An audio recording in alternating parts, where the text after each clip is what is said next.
this halfway down to make sure it focuses. It's recording. Yeah, this. Oh, no focus here. You just have to hold up a little bit.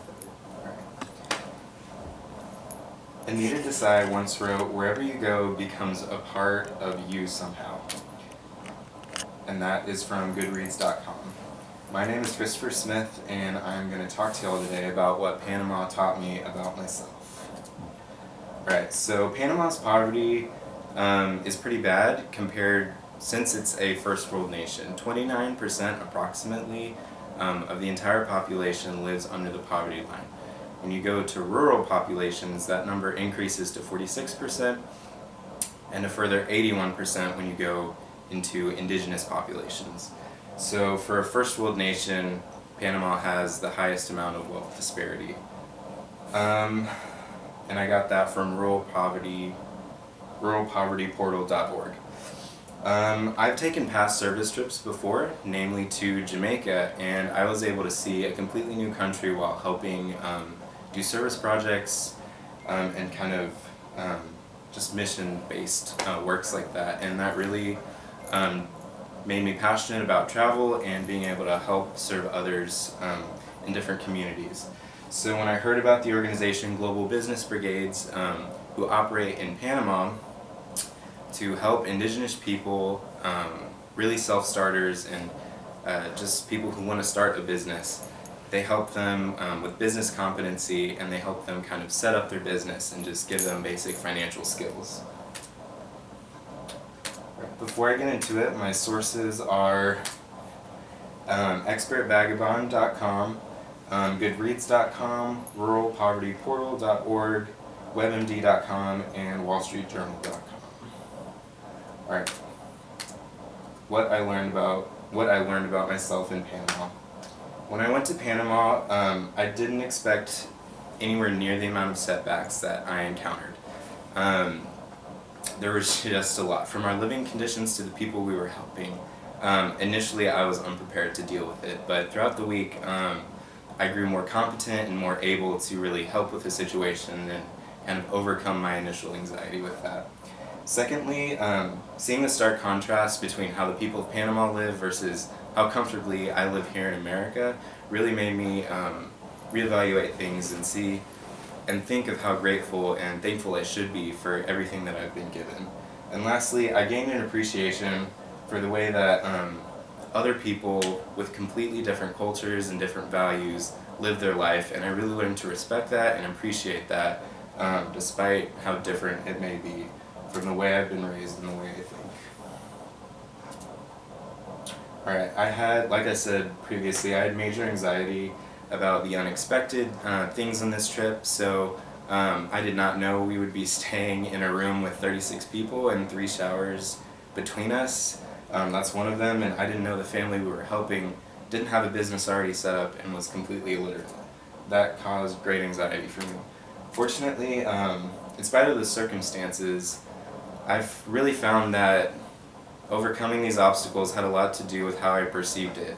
And so I just found that fighting the negative thoughts with kind of positive and really focusing on the good things, like where I was and like the beautiful scenery, and that I was making friends and getting to help people, really helped outweigh the negatives. And also, my faith played a role in kind of me overcoming the anxiety.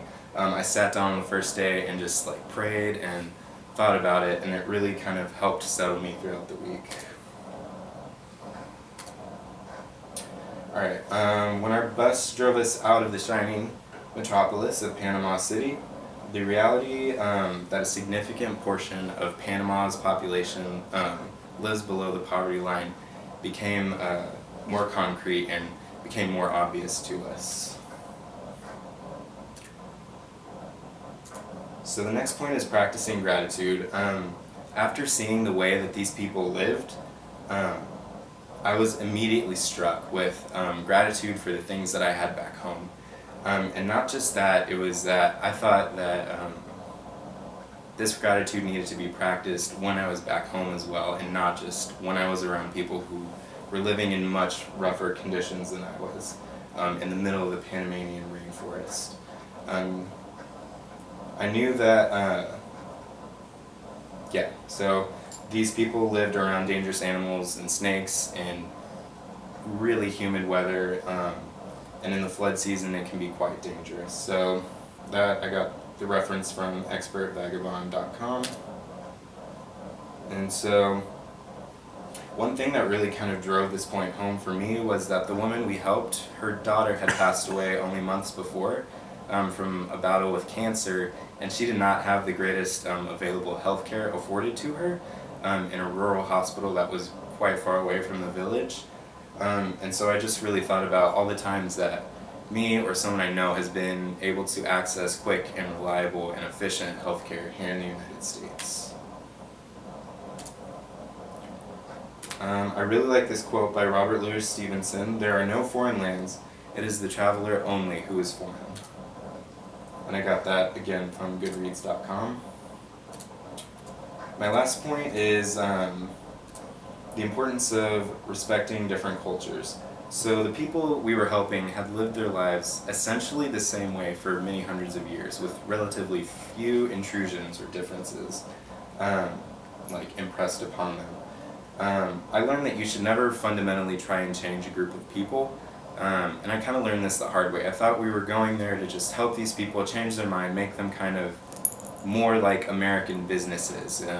I thought we were just going to raise them out of poverty ourselves, but we were there to just advise them, and then whatever they took, just apply that to their culture and kind of make their own business environment. And fortunately I saw that kind of halfway through, so I learned to really respect their culture.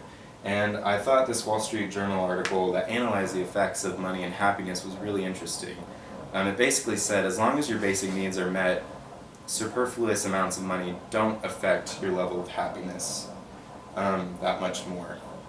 And so, again, that was from wallstreetjournal.com.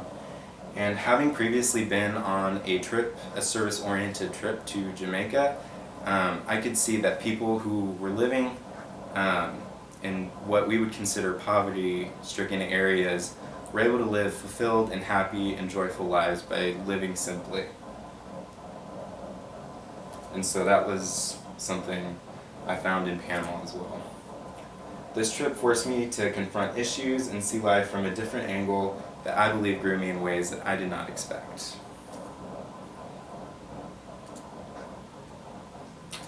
So again, I learned to adapt to uncomfortable and unexpected situations by checking my perceptions and forcing myself to see the positive in situations rather than the negative. I was reminded of how much I have to be thankful for and how it should never be taken for granted.